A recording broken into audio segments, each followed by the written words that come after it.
doing, they want to promote me. I'm like, see, this is what I'm talking about. We're not competing. You know, it's all about force multiplying. Join forces. She just said something. I said, I don't compete against you. Yeah. I compete with you. Exactly.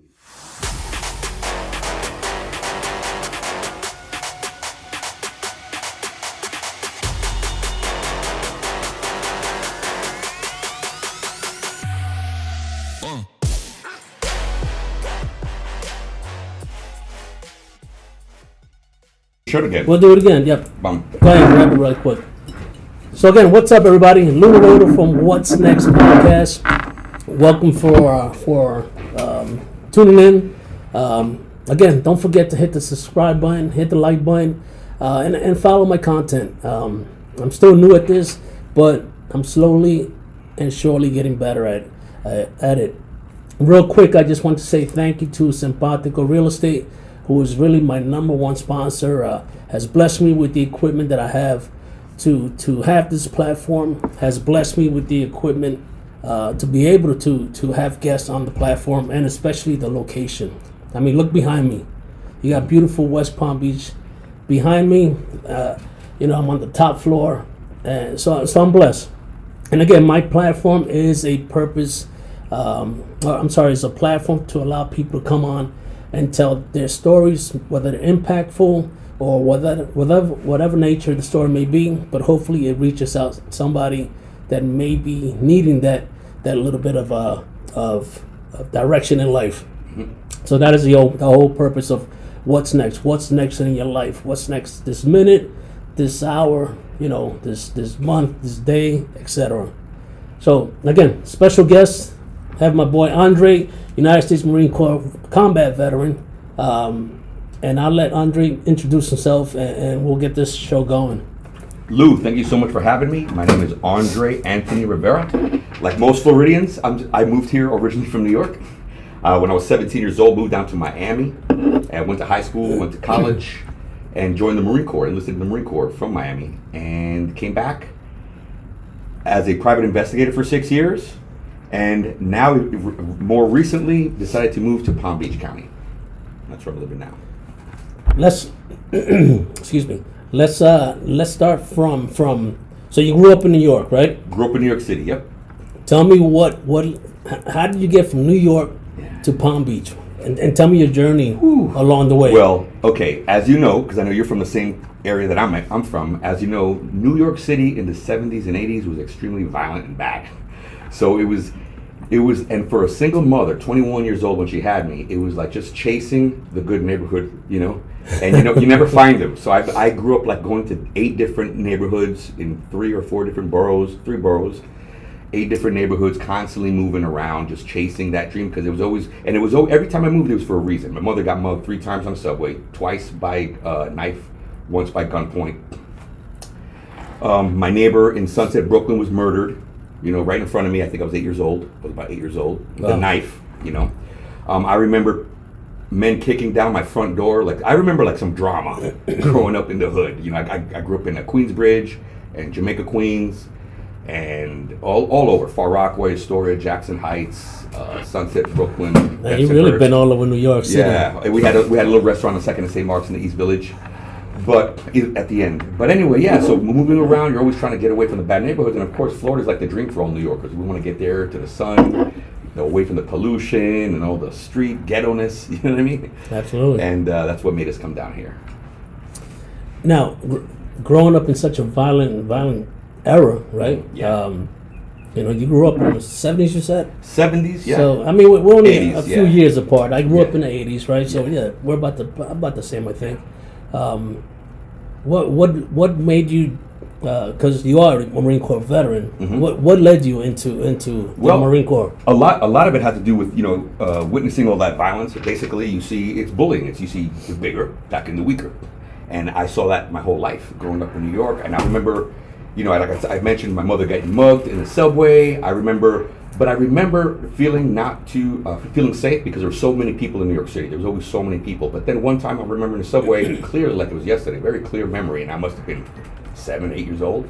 And some man got attacked, mugged, beaten to a pulp in the middle of a prime time subway. So it was just packed with everybody. And nobody did anything. Everybody just watched this poor man get completely pummeled. And that's when I got scared. I was like, wait a minute. All these people, if something happened to me and my mom, I always felt safe. I always felt like, if I'm with my mom and there's people, we're going to be okay. At that moment, I said, it ain't going to be okay. So I started getting into like following the warriors, and growing up, my mother bought me all these books on knights. So basically, I'm a nerd, right? I'm a nerd that got to do all the things that I dreamed about as a child. So I always looked up to these folks. Like I remember taking a subway like late at night. We had a thing in New York City growing up in the 70s called the Guardian Angels. And there were these kids that studied martial arts, and they got sick of the crime around the same time, but they were older than me. I was a little kid, so they were older. They did something about it. They were proactive. They made a gang, but it was like a good guy gang. And they didn't go around looking for fights. What they did was they would go in the subway late at night. They would stick their heads just before the doors closed. They would wave to each other. So there was one guardian in each car, and they would like signal to each other, "We're good to go," after every stop. And let me tell you something. Every time they walked in, and I was in there with my mom's face would glow like, "Oh, we're safe." She got mugged. She was 21 when she had me, so she must have been like 26 at this time, or 27, whatever.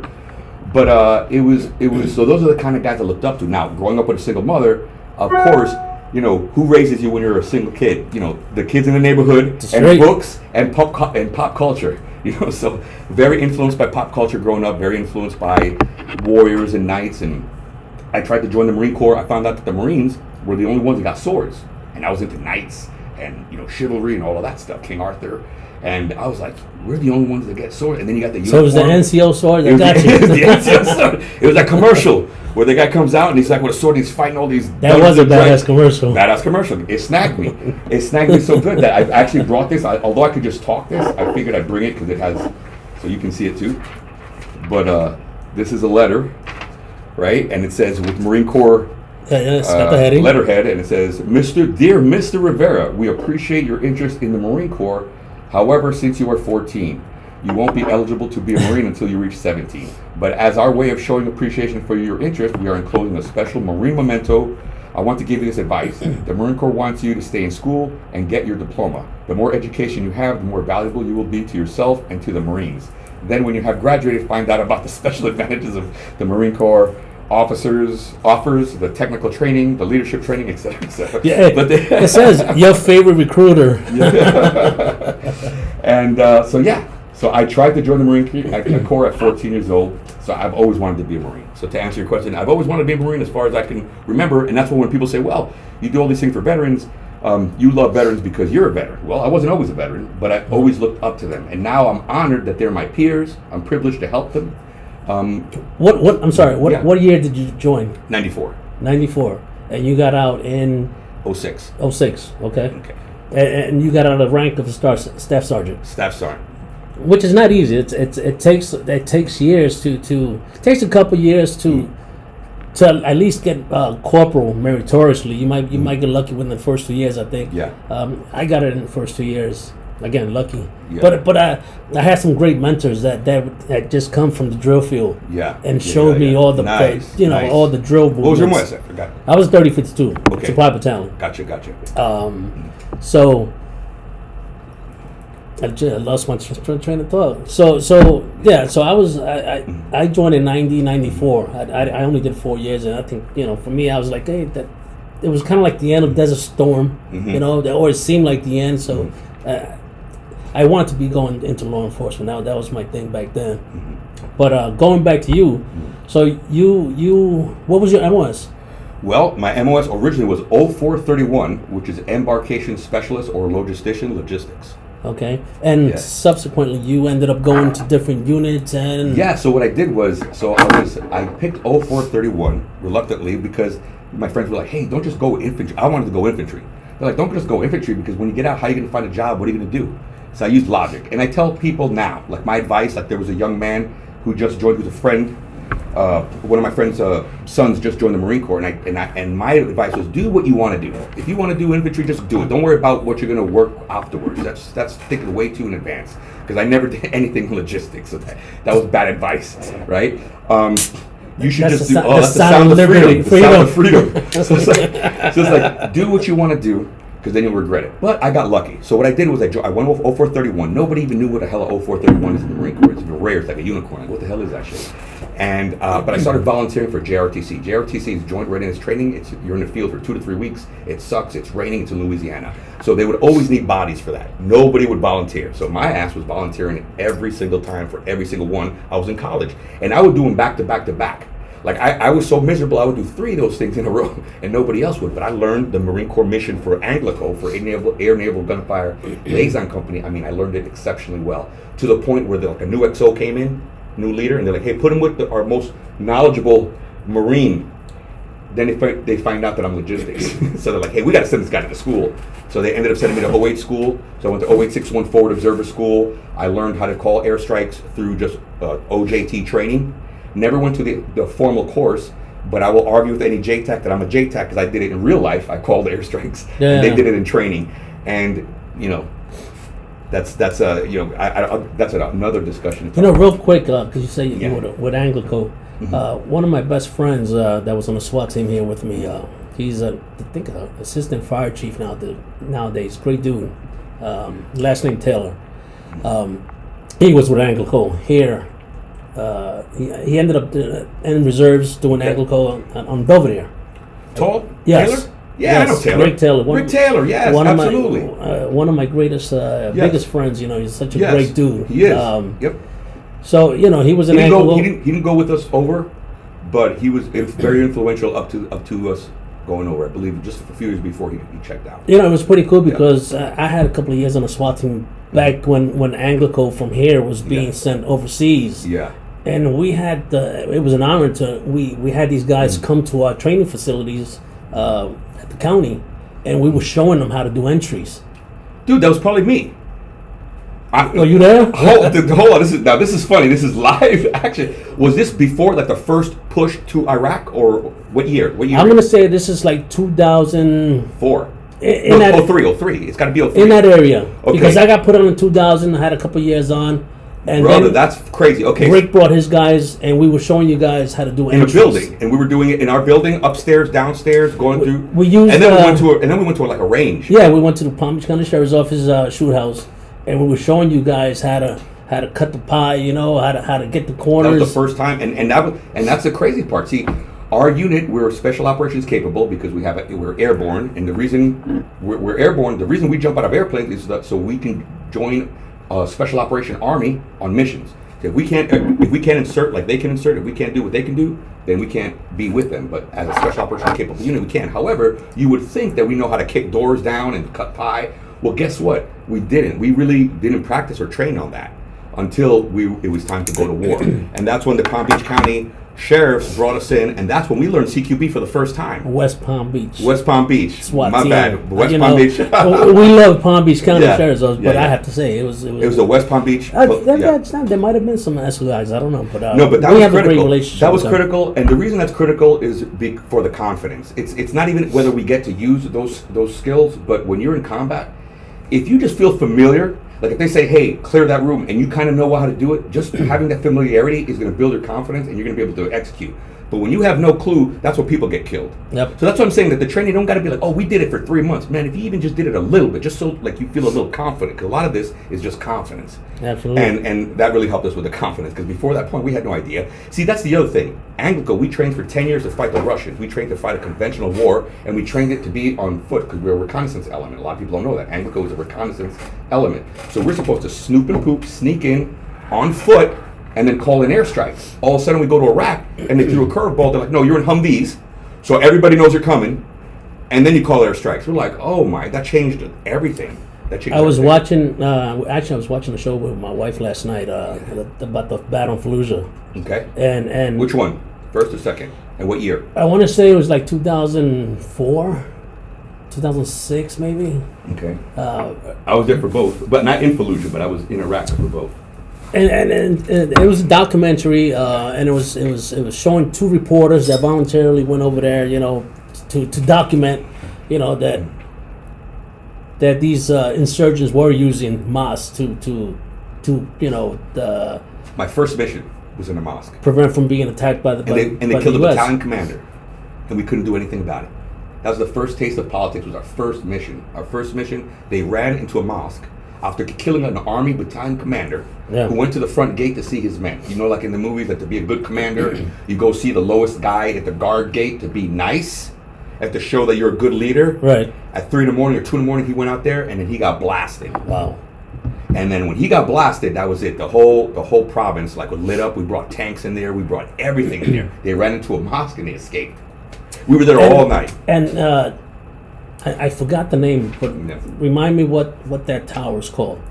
What tower? In a mosque? In a mosque? Oh, I don't remember. I forget. There's a name for it. Yeah. And again, that's where they go do the call to prayer. That's where they do the call to prayer. But they had a sniper up there. That's where he was hiding. So they hit him with a tank round. Oh, they did. Went through. Yeah. But then the photographer wanted to take an actual picture. I said, I want to see a picture of the insurgent with the gun to show the people back at home that the U.S. is not just indiscriminately killing civilians.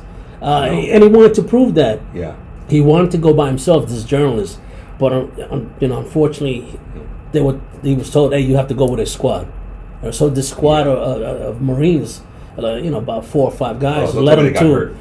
And man, they're slowly creeping up this real thin stairwell, and the first guy kind of peeps around the corner as it's making it toward the top, and the guy behind him, who's the sergeant, he says, I thought I almost heard him say, "Holy shit," but I think he knew what he was going to say, but this guy never had a chance. He said he literally walked right into a muzzle. And he goes, I felt water on me. Oh, my God. And we all know that it wasn't water. So then they had to fight to get back up there and not only kill the insurgent, but drag their comrade out. So, man, it was tough. It was tough watching it, listening to it. But you say that, and that's what people don't understand. If this was a conventional war, if our job was just to kill the bad guys, if it was that easy, we would have won in a month. I'm talking about the insurgency, not the actual initial battle. We won that in a few days. But the problem is trying to do it without hurting civilians. We are trying to fight that way. The other side isn't. You know how hard it was for us? It wasn't a fair fight. We had a big disadvantage because we're trying to fight properly. And we have fighting an enemy that doesn't give a crap about civilians, their own people, or any repercussions of the damage that they do, the collateral damage they do. Much tougher fight for us. So you said you spent how long over there? 4 years. I went there initially as a Marine for 6-month deployment. It got extended because everything blew up. It was like a Tet offensive, so we ended up staying 2 more months. So we stayed an 8-month deployment, and then when I got back, they said mission complete, the war's over. And I was like, man, I spent a decade training for this, and now the war's over. So I checked out, and then I went back to Iraq as a government contractor. Started with a secret clearance, then a top secret clearance, and then worked in the field of biometrics and forensics for the government for the next decade. And I spent another 3 years in Iraq supporting troops on the ground. Yeah. And matter of fact, in that documentary, that Blackwater incident had just occurred. Which one? The one in Fallujah? In Fallujah, where the contractors were killed and the bodies were placed on the bridge. That was April 2004. So that's the documentary that I was watching.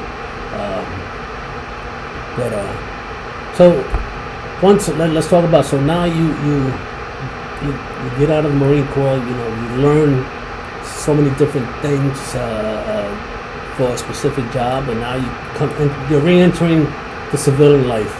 What was that like? Well, honestly, Lou, for me, the transition was easy. Well, let me take that back. When I first got back from the war, I more than anything, I was living in Miami and I wanted to be close to my son. My son was living in Tampa. So at the time I was a private investigator, a successful private investigator in Miami. But a private investigator is, and I worked for myself. I didn't work for a company. I had my own agency, I had my own company, so I worked for myself. But you have to parse out, it's just being an attorney. You have to go and get business everywhere. But I wanted, after the war, after feeling like, I may not see my son, I wanted, making a promise to myself to oversee, like, hey, when I come back, if I survive this, I would be near my son. And I went to live in Tampa. There I had the hardest time trying to get work. So I had to keep driving down to Miami to work as a private investigator just to survive up in Tampa. It was killing me. Right. I did this for 6 months. So to answer your question, the transition immediately from the war home was tough. Plus the psychological part, going to the gas station, people standing behind me, being all hyper vigilant, my head on the swivel, driving. My Humvee had no doors because back then we didn't have armor, so it made no sense to have doors made out of fiberglass. So I was a team leader, team chief, So I'm like, hey, let's just take these doors off. But all of that gives you anxiety. So Sure, that transition was very difficult. So like I said, I ended up getting a job right back into and going back to Iraq. My job interview, I had a job interview, but really my qualifications was this. They checked my pulse. They were like, he was just in Iraq, so it was easy to send right back. They sent me to, where is it? Not Belvoir, to Fort Bliss, I believe, in Texas. Went through that. Went through their, not their in-doc, but like their processing. Went right back to Iraq, spent another 3 years there.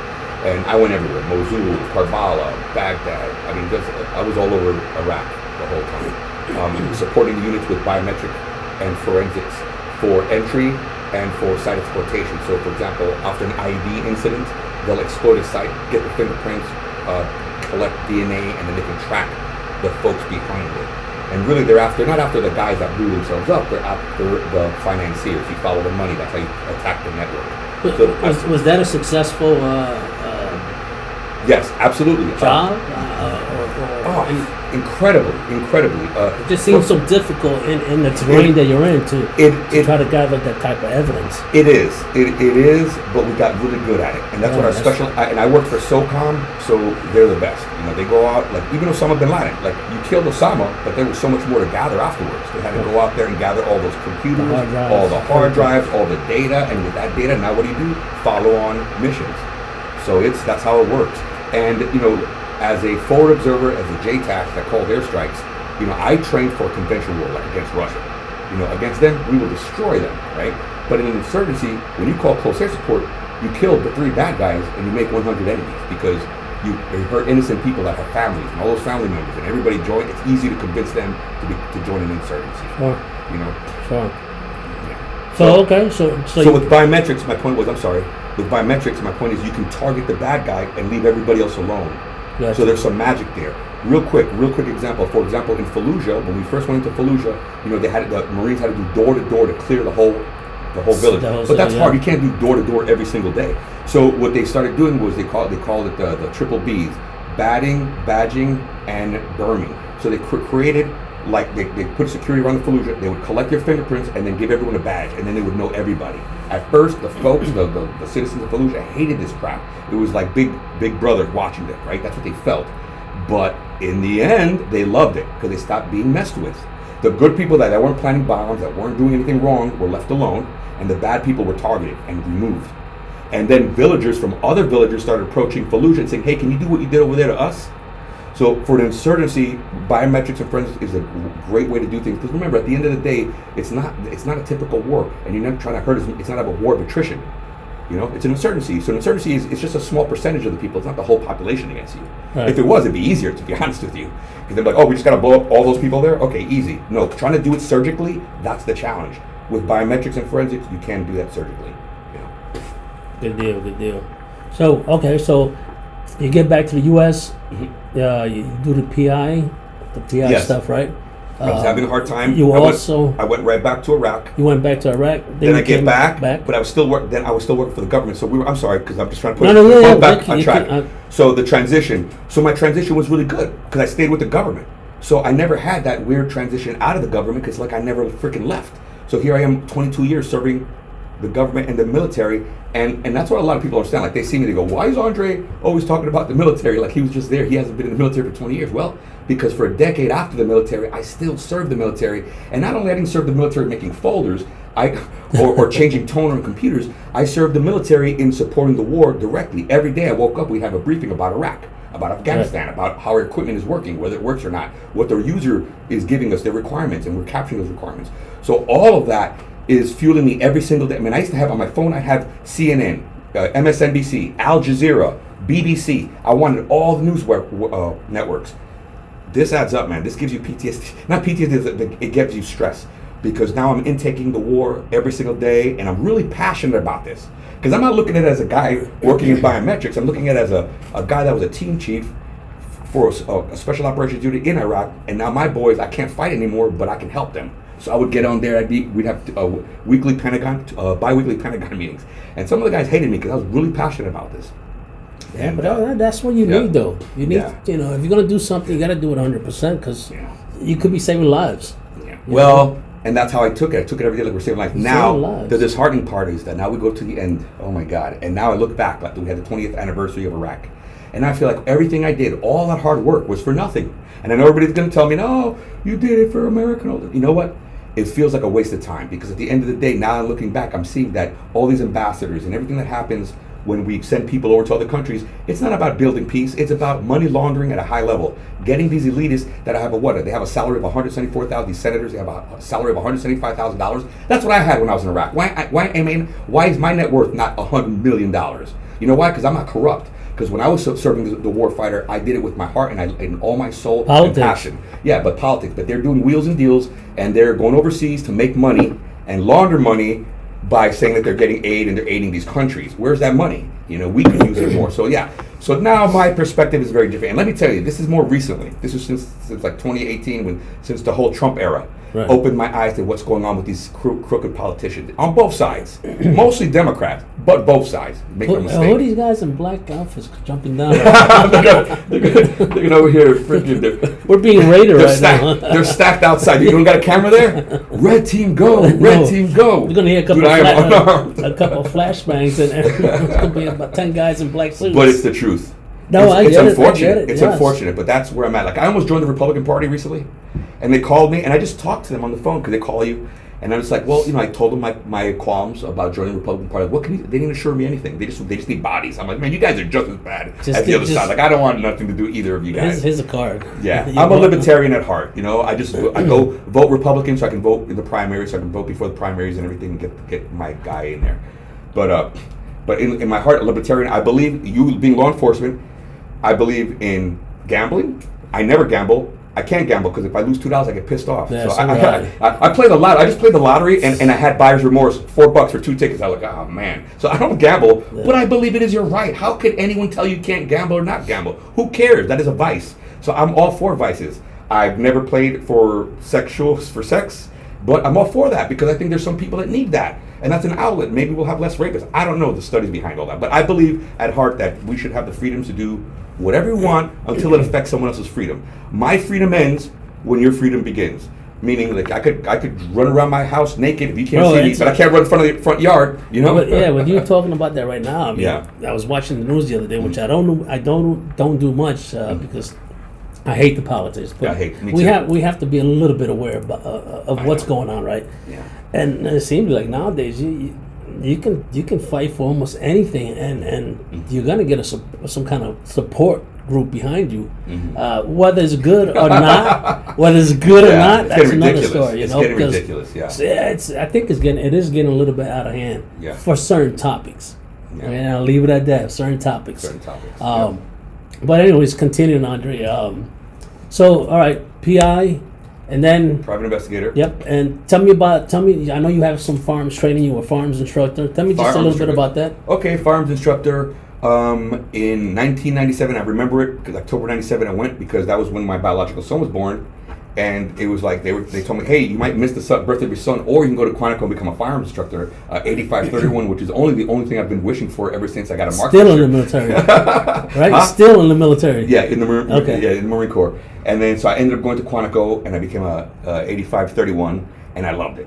You know, I loved shooting. When I first shot in the Marine Corps, I was a marksman. Then I made it to sharpshooter. Then I made it to expert. And you know, those little baby steps, baby, you make it up there. And I got better, and I love shooting. You know, with iron sights. So you guys iron sights, baby, 500 yards. I'm just saying, back then, you know, back then 500 meters. We had iron sights. Yeah, we didn't have the optics, the Trigicons they had. We shoot 500 yards, iron sights. Every single Marine, whether you're administration, whether you change toner in the computer, guess what? You can shoot. And let me talk about that for a second, because for example. I was also a martial arts instructor. I was at 8551, and my instructor was administration. He was an admin guy, so he's a paper pusher, right? Well, I ran into him in Baghdad when I was a government contractor, so after my time in combat. ran into him, I'm in civilian gear, and I see him, and I'm like, I forget his name, Spanish dude. And I'm like, hey, what's up? I see him. Why you gotta be Spanish? Because he likes to fight. And I see him, and he's there with his crew, and now he's a convoy commander. Now, he was admin, so he's not supposed to be fighting, but the Marine Corps, every man is a rifle, every Marine is an infantryman first. So they put him as a convoy commander, and that guy was seeing all kinds of action. I talked to all his guys, and they were telling me some crazy war stories, and they were administration, they were logistics, they were from every MOS. And that's why I tell people, like, Marines are different, man.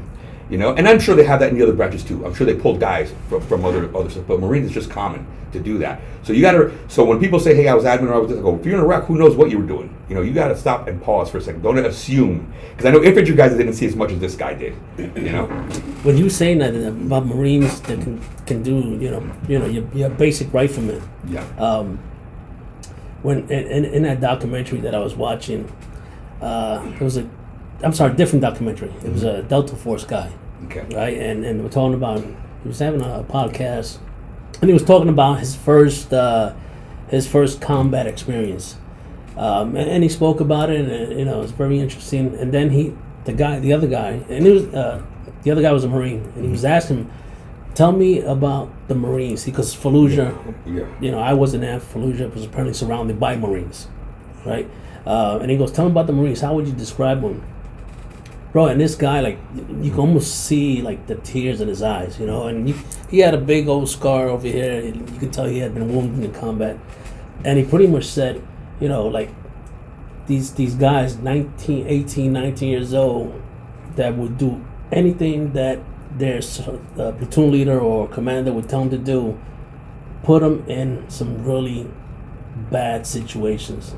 Meaning that the tactics, the leadership way above our level, our pay grade were horrible.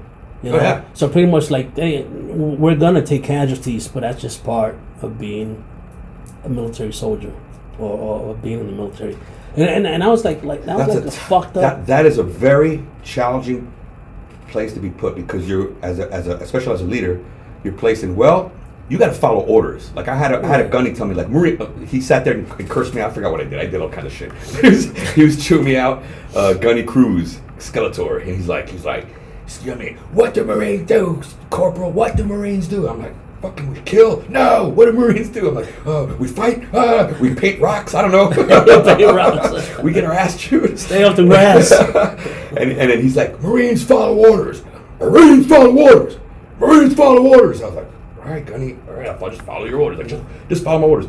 But then there's a fine line, because they want you to follow orders, but at the same time, they want you to be intelligent and think and be organic and adaptable. Because Marines, Army is more, and officers are more where the plan is like this, and then this happens, this. Marines are like, okay, this is the content. We got to kill this guy, and we got to make sure this person lives. That's it. How you get to that point, how do you figure it out. How you maneuver it, man, that's your game. You figure that shit out. But this is the commander's intent. Marines more like that. Why? Because we know the plan's going to fall apart. So when people make all these little plans, or one thing falls, it's like, oh no, the plan's not working. Instead, just give a general guidance to the plan, general guidelines during the plan, and then that's it. And then execute. That's why we do so well, because we adapt. We're very Semper Gumby. That's where that saying comes. Semper Gumby. Semper Gumby, Semper Flexible. And just so you get done. Well, now you get done. I guess you move on from a firearms instructor. Firearms instructor. Then I did that like as a secondary MOS. But I did that for the state of Florida. I was also a K-license instructor, and then I was NRA, and I did it up on the civilian side. So you did also a couple of years of training. Mm-hmm. Strictly in the military? When you military said K-license, civilian, and in Florida K-license too. Mostly, but not high-speed stuff. Mostly just getting guys their license for the CCW, concealed, or for security guards that want to carry their gun, their D license. Which is a pain in the ass to teach. Mm-hmm. Tell me about after. Now you move on from the firearms sector, and were you thinking about real estate at this time? Oh no, that became completely different. So then after in 2014, that is when I went back to school. I went to get my master's in business, and then after that, that's when I transitioned to real estate in 2020. So in 2020, I decided to try to start business in real estate. Now I've never done it. I never thought that I'd be in real estate. And a matter of fact, when I came up with the concept of Veterans Resource Network, which is a nonprofit we'll talk about at some point. Yep. But when I came up with that concept, that was far before I even thought about doing real estate. Okay. So at what point did you actually decide to do real estate? Like, hey, this is going to be my... During COVID. During COVID? During COVID. Okay. I got my license. I obtained my license, and I started doing real estate. And it was weird because looking at it as trying to sell homes, that made it like this is not for me. But it's like a mindset. But I'm solving problems and building relationships. I'm trying to help people. Something happened in their life, divorce, death in the family, promotion, so they're moving up to a better house.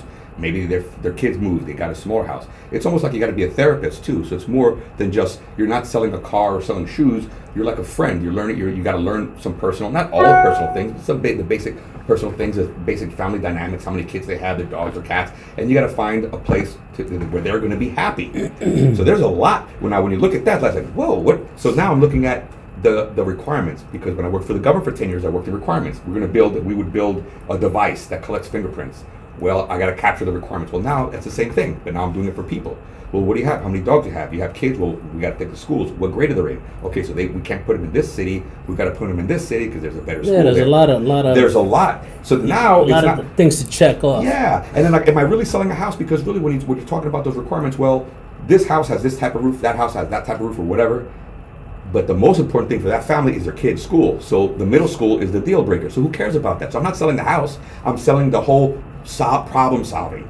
That's what I'm solving as a real estate agent, and that's why I love this. And I focus mostly helping veterans, and patriots. I mean, I'll help anybody, but I'm very vocal about. Now I'm not far right, like I mentioned earlier, but I have conservative values. I love the foundation of this country, the vision that our forefathers had, and I want to maintain that. I don't want to change things radically like we're changing it. That's all. You hit it. Isn't the best way to describe it? Yeah. Man, I gotta record that. Sometimes it comes out good. It is recorded. I think it's the Coors Light, man. It's speaking. Oh wait, this is Anheuser-Busch. No, but things are changing radically. Yeah. It's just changing too fast. Too fast. Well, let's talk about social media since we're for that. I mean, we're kind of going all over the place, but what the hell? And that's fine. That's fine. Talk to me about. So let's talk about things changing. No, I was gonna say just the social media in general. Okay. Because for example, like I've had a recent push on social media because I'm finding that last year was my best year in real estate, and I met a lot of my clients online, and I found that's the best way to meet people because they see the real you. You and I can be both real estate agents. We could have the same script, same background. We can film it here. You film it, I film it. The different people are going to call you. Different people are going to call me. They're just going to they're going to connect with you, connect with me. It has nothing to do with personality, which is perfect. But that's great because it gives us an even playing field. And I tell people the more authentic. Like I remember I tried to do a real estate commercial, and it's like, "Hi, my name's Andre Anthony Rivera, and I sell real estate." Well, you do have the Spanish radio station. Impulsó la discoteca de los éxitos. Y ahora con Lalo Rodríguez y Ari Santiago. Gentleman's Club voice. Oh yeah, our destiny on the main stage. Not that I've been there, I have no idea, but I'm just saying this usually sounds like that. They got a couple of good spots. They got good food. No, I was a bouncer at a strip club in what is it, TI's Treasure Island down in Miami, Hialeah, back in the day. It's still there. They just call it something else. Really? And the DJ there, DJ Daniel, always wanted me to be the DJ because he said I had a DJ voice. Yeah, no. On the main stage, but I never did. The Marine Corps gave you that. Yeah, back in the day. But yeah, so the push on social media, I like it because people get to meet you organically, and they get to call you, and the connections I've made, the relationships I've built, are fantastic because they can tell that we're going to get along. I had one, she's Puerto Rican, I sold 2 of her homes, and she's like, "You remind me of my uncle in Puerto Rico." You know what I mean? And I loved it, because she's like, "You're always making jokes, you always, I mean, I'm not a clown, but I am funny." Yeah, but you have a good personality. Yeah, when it's time to do business, I'm serious, but it's just like the military, and that's why I love it. And she's a sister, she's a veteran. So when it's like that, I love waking up. When I get up and my phone's ringing, it's not like, "Oh, crap, client's calling me." It's like, "Oh no, it's my sis. She's calling me. I got to find her a house. She's trying to move her kids or this or that." I'm like, "That's good." So that makes me feel like I tell people remember that old show Highway to Heaven, Michael Landon? Oh yes, that's a good show, man. Yeah, I'm like, man, if I had a dream, I would want to be that guy. He wakes up every day and he helps people. I don't got powers, but I don't think a lot of people listening probably remember that show. Nah, Highway to Heaven, that was my jam. That was good. Yeah, that was my grandma's favorite show. I love that show. Michael Landon was awesome. Bonanza. Yeah. So now we're showing our age. Tell me a little bit of what else you're doing on social media with different veteran programs. Oh, okay. So all right. So I'm trying to push this social media because I want to be successful at it, and there's a reason I want to be successful at it. because I have my nonprofit organization, which is the Veterans Resource Network, veterannet.com. And what it is it's a directory of veteran-owned businesses. We have over 70, I believe between 50 and 70 veteran-owned and operated businesses in Palm Beach County, Broward County, and Miami-Dade County. It's a scalable solution. I want it to be nationwide one day, but right now, I just want to have a directory here. And here's why. There's so many great organizations out there in Palm Beach and Dade and Miami, and we don't know each other. We meet each other for the first time every single time. Just last week, I met the Broward Vet Working Group, and they are phenomenal, and they're being successful in the things that I failed in. But that's okay, because we're not competing. See, at the end of the day, I want veterans to be successful. I don't care if I do it or if they do it. I found them. I'm like, I'm going to piggyback on them. And that's what we're trying to do, because veterans, we are force multipliers. Well, Anglico, I was a force multiplier. Veterans can be force multipliers. Veterans, and why am I doing all this? Because veterans, suicide crisis is a thing, guys. And here's the thing, we're failing. The numbers are failing. Veteran suicide is increasing relative to, we're not in any conflicts, right? If you look at the numbers, it's horrible. What are we doing? We give veterans movie tickets, we give veterans little knickknacks, handouts, things like this, but that's not what veterans need. Veterans need purpose. It's very important to have purpose, stability, and a reason to wake up every day. But on top of that, not just, and it's more than just giving a veteran a job, but giving a veteran a group of trusted mentors. And who can he trust more than other veterans that are successful in business right now? And they're like, hey, sir, you're in real estate? I'm just starting. And actually, that's a real phone call. I just got a message this morning, La Paz, a veteran, and he was in Camp Landing. That's where we used to go shoot. Camp Landing with some veterans. This is a true story. I just got it this morning. And he calls me, he texts me, and he says, hey, I got a veteran who's studying for her real estate exam, and she wants to know, what she should do. I told her about you, could she call you? Absolutely, 100%. I'm not going to try to get her my brokerage. I'm not going to try to sell her anything. I'm going to try to help her and give her guidance and be a mentor for her, And maybe we could have a working relationship at some Absolutely. point. But that's the whole point of having all these veteran groups together, because maybe one's a financial planner. Well, he can help plan for everybody else. Maybe one's an attorney. Well, now you got. It's what in New York. You grew up in New York. It's like what every ethnic group does. The Jews do it the best, though. The Jews do the best. They stick together. If one owns a store, everybody shops Absolutely. there. If one opens up a business, everybody supports that. Well, then I say, hey, I lived in Bethlehem. Asian, Indian. Everybody does it, but the best, I think, because growing up in Brooklyn, the Jews did it the best. I was like, yo, they're like a gang, a business gang. I'm like, I want a veteran business gang. And that's what Vetranet's trying to be. And we're having great successes. We've only been operational 1 year. We have a directory. I was able to raise enough money to have a lifetime license, so I don't have to charge $150 a month like I was before, which was killing me because I had to keep doing events. Now I can take a pause and focus on what I'm trying to do with the social media. Because what I've learned is if I can be successful in the social media, then that's a skill I can train veterans to do for whatever industry they're in. And social media is critical. Why? Because it's free marketing. Absolutely. It's free marketing. And also AI is replacing everything. The only thing that we have now, a cutting edge that we have, is our personal element, our persona, our character, our values, our integrity. So I'm putting my integrity against, say, Zillow. Because when you go to Zillow, they put a house and they put a picture. That guy in the picture knows nothing about that house. He pays Zillow to put his picture there. You click that picture, they put you with an operator who calls that guy. He picks up the phone. He's looking up on his laptop that home. He's never seen that home before. Right. In real time, he's looking up oh yeah, you want to see the house? Okay, cool. Can you tell me about the house? I go, yeah, what do you want to know? He just reads what you just read. So, and there's nothing wrong with that if you got to do that, but I'm saying, like, what do we have to offer? Well, that's why we got to be on social media, and that's why I'm trying to encourage the businesses in Vetranet, like, hey guys, you should start doing this. But as in the military, you got to lead by example. I can't tell people, hey, do this, and I'm not doing it. So that's why I'm doing it. Right. I'm building a YouTube channel, and my YouTube channel is a real estate guidebook. I would just want to have like tips on the real estate process, because this is stuff that I'm talking about every day anyway. So I just want to collect it. So when I have a new client, I can be like, hey, go to my YouTube. It tells you I got a video about everything, about inspections, about Tidewater events, if you're using the VA loan, just about every single possible thing you could imagine. And then I have my other one, it's called Living in South Florida, where I will go to Boynton Beach and be like, what's the top 5 pros and cons of living in Boynton Beach? Palm Beach versus Dade County.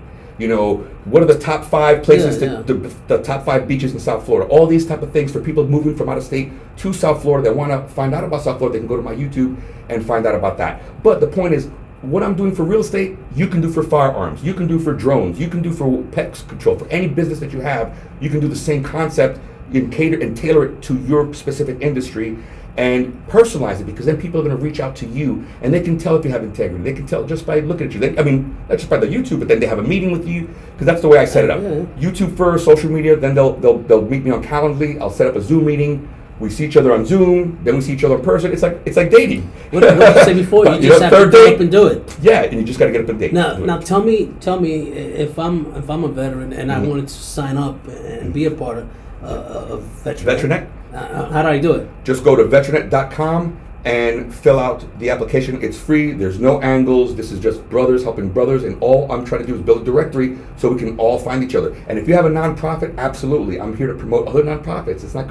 It kills me though, because some veterans, they hate on each other. Not necessarily me. I'm just saying I see it in the community, and I'm like, why? Yeah, I've seen it before. And I want us to just join forces. We can all do this together. But we spoke about it before. I'm not competing against you. Exactly. I'm competing with you. We're trying to get to the same goal. Exactly. Whether it be real estate, whether it be farms instruction, security, we want to get to that goal, and that goal is just to be successful. Absolutely. But let's do it as a team instead of cutting each other's neck off. Exactly. And I don't know why we as veterans do that. That's just I don't think you could ever change that. I don't know what it is, but that's why I had to take a step back. So last year, I was promoting these veteran businesses individually, and I was putting a lot of effort. And there was a couple of businesses that I was sending thousands of dollars in business and helping them.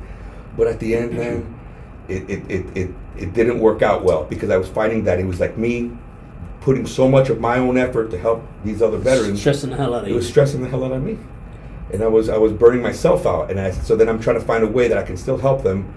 And that's why I'm trying to do this push to do something successful that they can follow and it can work for them. And I know it can work for them. It can work because it works. Yeah, it's proven. No, it's definitely, guys. If you're a veteran and you're listening, after you hit the subscribe button and the notification bell, sign up to Vetranet. See, I got to get better at that too. I'm working on it. I'm working on my intro. If this is your first time checking out our channel, hit the subscribe button and don't forget the notification bell, because we drop a new video every Wednesday. And it's not, and we're gonna change the conversation just for a little bit here. Yeah, it's tough. Andre walked in here, and I got here literally an hour and a half, almost 2 hours before you. Yeah. I told you 12. I was here probably about 10. Yeah.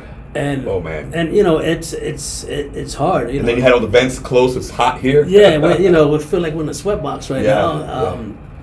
But it is a lot of work for those that are watching. People doing different podcasts, you just see this right here, the final result, I guess. The final result. But all the legwork, man, of trying to. And for me, I'm not a computer guy. I'm not a digital guy. Knuckle dragger, brother. All these, I'm a knuckle dragger, man. I like to be, put me on a SWAT team and tell me either be a sniper or entry guy, and I'll do it. Yeah. But you tell me to connect microphone A to this and line B. Or how about these apps? Oh my God! Like I just learned how to use. I just got CapCut for the first time last week. Someone's like, "Yo, you got to get CapCut so you can do that." I'm like, "Oh, I feel like an old lady with a cell phone." What is that for? Now we're promoting CapCut right now, so CapCut. If you're listening, we it's can an use app. Sponsorship. It's an app, and they just help you edit and put like the words and make it look real professional. Okay. Cool. Like I've been using Instagram and just winging it. Yeah, like, just the usual. The usual. Looking super ghetto, and it's like for $75. You mean for $75 I could have gone from ashy to classy, and I didn't know. Like nobody told me. And these are things you. But that's what I'm saying. So as I learn this process, I want to document it and capture it all, so that another veteran, like this new veteran that just called me this morning, she's new in real estate. What's my advice going to be about? Do this, do everything, the basic real estate stuff, the cold calls, and calling everyone in your network, and letting everyone know that you know all of your friends and family that you're real estate. That's number one, absolutely. But number two is start building your social media. It's okay to be real and be like, hey, I'm new at this. I'm learning, but I'm learning every day. And it's okay to use me, because even when you're new, you can be like, hey, one, I'm willing to work. You see, like a new real estate agent, they got advantages. For example, you want to get a real estate agent that you see his picture everywhere. He's a top producer. You think he's going to answer his phone after 5 o'clock? Yeah, no. He's got a team of people that does that. You're not getting that guy. Right. It's like the attorney, the commercials. You don't get the attorney that's on the commercial. You get one of his minions. Yeah. Same freaking thing. So if you're going to pick a minion anyway, you don't even get to pick him. Why don't you find one on social media first? I'm not saying just pick him that way, but at least feel him out. Then have a Zoom meeting with him, and then meet him in person, and then you have a better, solid decision on whether to choose him. Instead, people see a picture of a real estate agent like this, with a famous pose, sitting in front of a luxurious something, and they go, I like that guy's eyes, I shall choose him. Oh, that girl's hot, I won't choose her. Right. And I've had clients complain, like I've had, because there's real estate agents like that, like they're things, they dress nice, and they have fake boobs or whatever, and they just BBLs. And that's all, and that's their real estate promotion marketing strategy. That's okay if that's theirs. It works. It still works though. Nothing against that, because that works, because people that look at a guy in a suit in an expensive car eating some expensive food, they're like, I want that guy to be my real estate. He knows everything about real estate. Okay, go get him. Perception's everything. But instead, you want to get the hard worker that's going to answer your phone, that you see what he does every day, because it's out there every day. He's running, he's hustling. Yep. That's the guy I want. So that's the guy I want to be. So that's the guy I'm going to document. You make it a reality. Now that we're talking about social media, yeah. If people needed to get a hold of you through social media, what social media sites are you are you using? YouTube, living in South Florida. YouTube, real estate guidebook. Instagram, Andre Rivera 1775, and TikTok, Andre Rivera PA.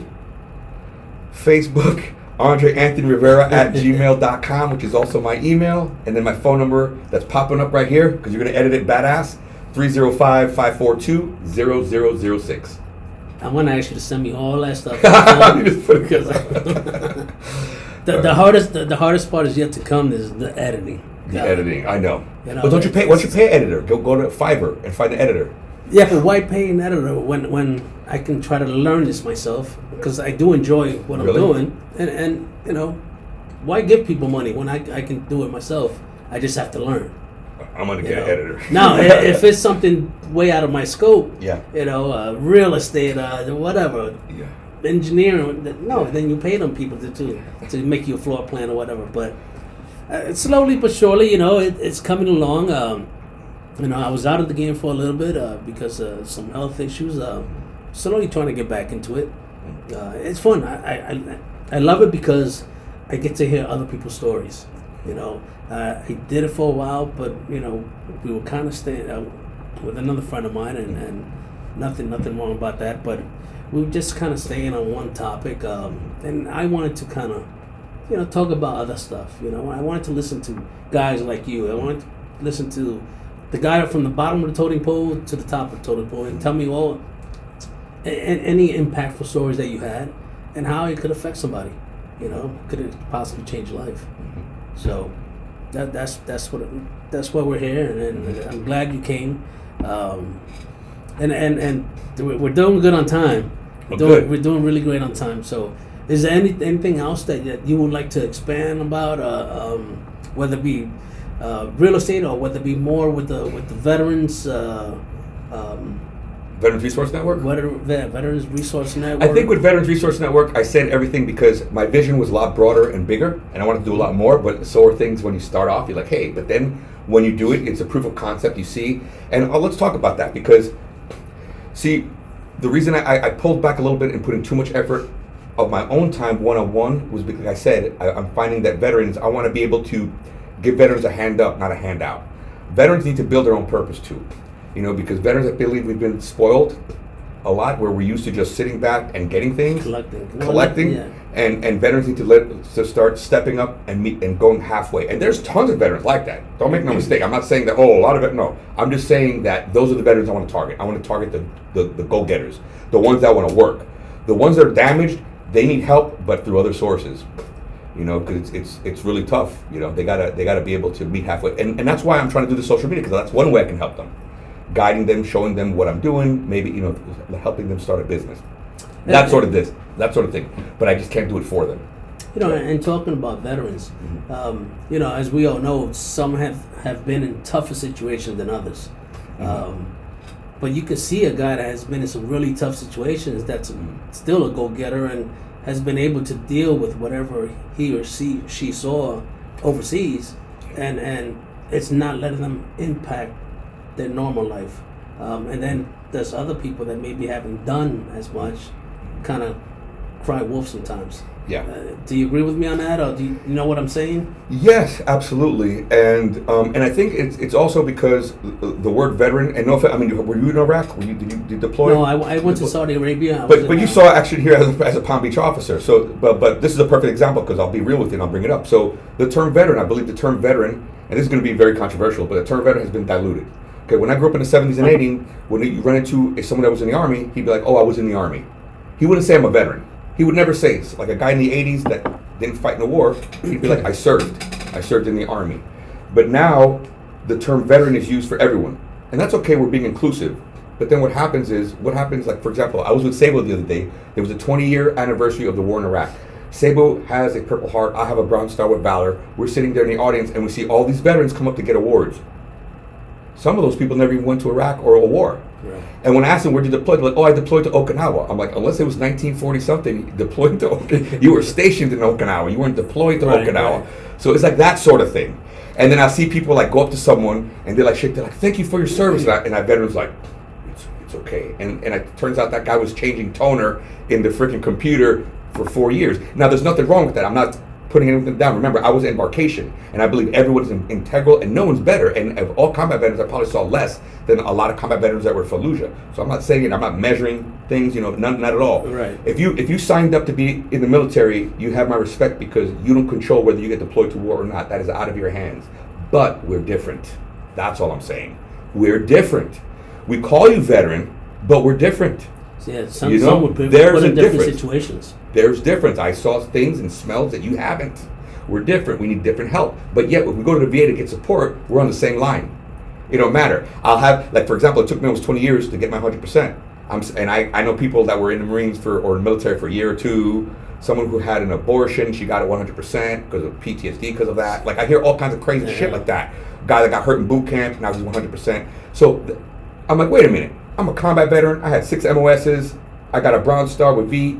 Why am I in the same line you are? I should be a prioritized line. And I mean that in a very respectful way. Same way all the way around. If I got a veteran and he's missing a leg, or then put me in the back, please. I would feel disgusting to be ahead of that guy. I would never want to be ahead of that guy in the line. Help him.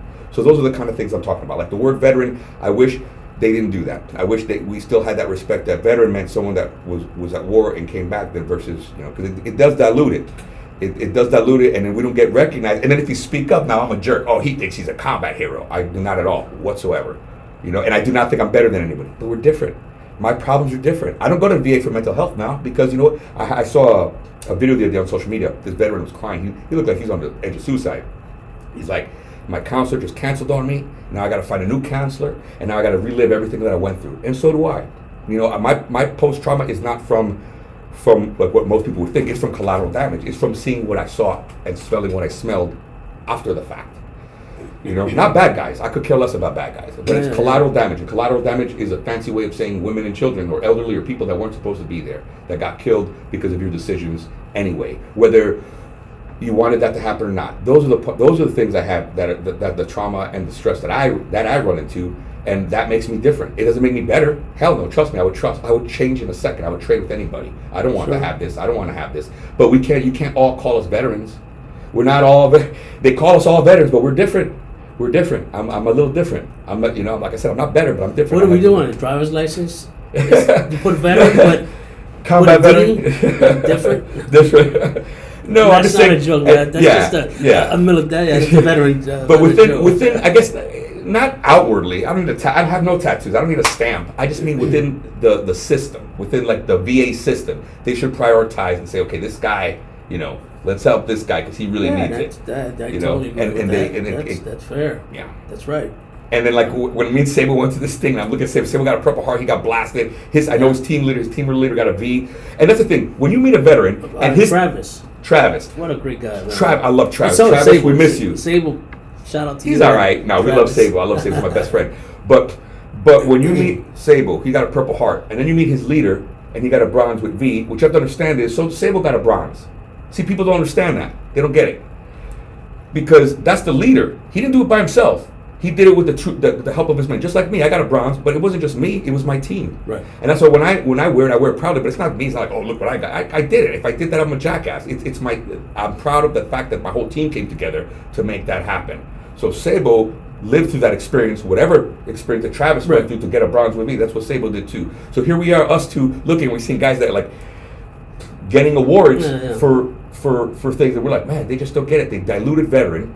But that's okay. I mean, we don't get our butt hurt or not. We just like, this is where we're at. It's like, it's not worth speaking up or making a big deal about it. But we're here in a podcast. We're having a couple of Coors Light. Hey, I'll bring it up because it's a thing. It's getting out of hand. That's what it's getting out of hand. When we started in the beginning, where it's getting out of hand. It's getting out of hand. And it's like, it's okay. It's tolerable. I feel like no one brings it up. I'm bringing it up, so now everyone's gonna hate me, and that's okay. But it is what it is, man. You know, I mean, it is what it is. You could have. Put it in the comments. I mean, I'm curious to see what people what people will say. I'd be like, I hate that guy. No, I get that a lot too. I'll forward you the text or the comments. I love it. But no, God, I was just gonna say something. I don't know if it was with Sabo or Travis, but Travis. Humble. That dude that is probably the most humble dude that you will ever meet. Yeah. When I first met him through you guys. I love Travis. You know, like, man, I would never could tell that he was a veteran. Because he doesn't brag about anything. I tell people that too. The combat veterans are different, man. The only thing I saw was the Army, the knit cap that he always wears, right? So, and he was so approachable. So happy, so laid back. It's like the guys from the hood. This is a good analogy. The guys from the hood. You see people from the hood, they're 40, 50 years old, they're dressing all get up like, what's up? That guy ain't from the hood, man. If he was really from the hood since he was a kid, he's been through so much, he's learned by now. He ain't trying to be that way. Same thing with a combat veteran. A combat veteran will come back here. If you see him, like, if I'm always wearing the military shirts and I come out and I'm always like every single day, that guy didn't really see combat. Because the guy that really see combat don't got to do it. It's like law enforcement. You see all the guys, you know, the blue line and the ring. I wear them. I wear it for my PT for working out. But like when I go out, I wear these. You know, I wear like not every day. You know what I mean? Yeah, not every day. I take a break. See the dudes with the rings and the blue line on the ring and the shirt and everything's blue. Stick on the car. Yeah. I said, bro, you screaming cop, but you screaming like a rookie. Yeah. You know, you screaming. See, to me, the biggest respect is when I walk in dressed like this with no brands, no nothing. People are like, hey, were you in the military?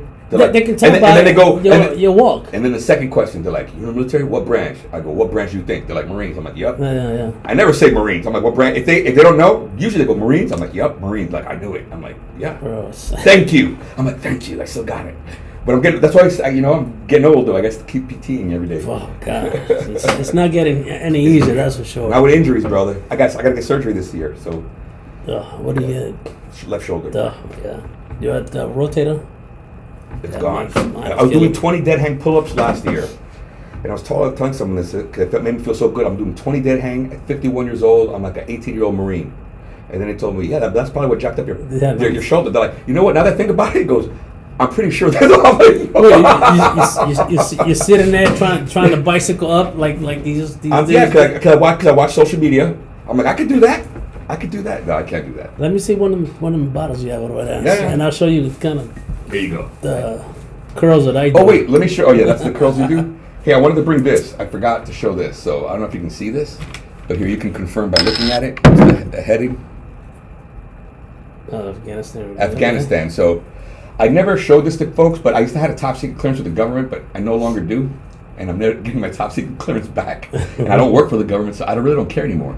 So this says Afghanistan Relief Fund Committee of the Muslim Students Association of U.S. and Canada, dated 1988.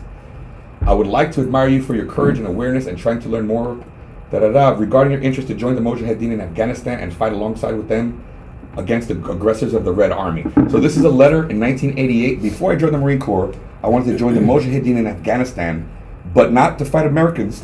This is when they were on our side. Okay, very clear. I don't need people stacked at my house to kick me down the door. And I tried to join the Mujahideen. I didn't try. I mean, I spoke with them, never pursued it further than that. But I think it was cool that they wrote back to me. That I almost, my whole life could have changed. Imagine if I would have went to Afghanistan to fight against the Russians. It's crazy. Maybe I would have got married there. I was 18, 19 years old, stayed there, and then it was crazy. Living in the village. Living in village, potentially a bad An guy. elder, right? An elder running the village, not a mayor, right? Elders. I probably would have got killed because this is before I joined the Marines. I didn't know what I was doing. Thank God I didn't go. But yeah, going back to how we started this podcast, like I always wanted to like join like the idealized, romanticized childhood of a little boy. Like I want to save the world. I want to go out there and be a protector and change the world. And that was the idealistic vision I had as a child. You know, and now looking back, like I told you recently, now I don't want to sound jaded because I believe that our military has so many great, wonderful people, you know, trying to do the right thing. It's the politics that guide us into the wrong direction and make these horrendous decisions, like the pull out in Afghanistan. Don't even get me started on that. Oh yeah, well, that's another podcast. Yeah. But let's talk about that. I didn't get to give you this. No, you didn't. Gotta do it again. So I wanted to give Andre a gift. This is my business, guys. Not only do I have the podcast, but I have my company, Palm Beach Personal Protection Group, where we do firearms training, personal protection, jewelry escorts, and all sort of things like that. You can go on my website, protectingpalmbeach.com, if you'd like to take a firearms class or if you need any security services. But I wanted to give Andre Thank you very much. I had a bunch of them made, and slowly but surely I'm giving them to guests and friends of mine along the way. So with that said, I think we covered it. You feel confident that you covered the stuff that you want to say? I can always come back. You can always come back, and we can do it like a part two. Part two will probably be better. But we're good. I'm not good at these, but I'm getting better. Like I feel like the more I do, the more comfortable. So whenever you need somebody, you run out of someone to get. I talk a lot. So. I know. If I let you go, I wouldn't get a word in. Yeah, you know. Reload. So I hope that we spoke about some topics that will impact certain people that maybe are thinking about joining the military, people that have gotten out of the military and looking for resources that can help them along the way with their businesses, even people that may need help in the VA and stuff like that. Andre spoke about suicide awareness, which is very important. You know, well, what is it? 22 veterans a day. It's more than 22 it's veterans a day. It's probably more, but right? Yeah, it's far more than 22 a day. They actually saw recent studies show that it's actually closer to double. It's just how they're reporting it. And when you look at what are the efforts that are being done, there's no new efforts being done. So how are you going to fix a problem if it's not being even minutely fixed? Right. It's giving veterans purpose again, and that's why we want to do what we're trying to do. So it's thank you. We gotta say thank you to every person that has served in our military. You know, men, women, because if it wasn't for those people, we wouldn't have a free nation, a free country.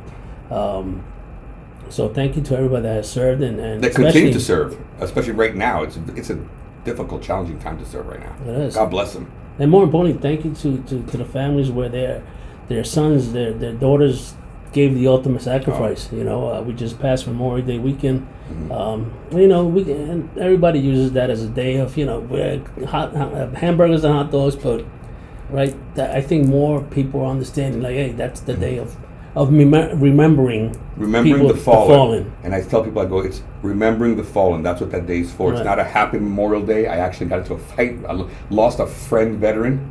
We're not friends anymore because he said Happy Memorial Day, and I corrected him. Right. That's a good example. And I corrected him. I said, it's not Happy Memorial Day. It's not happy.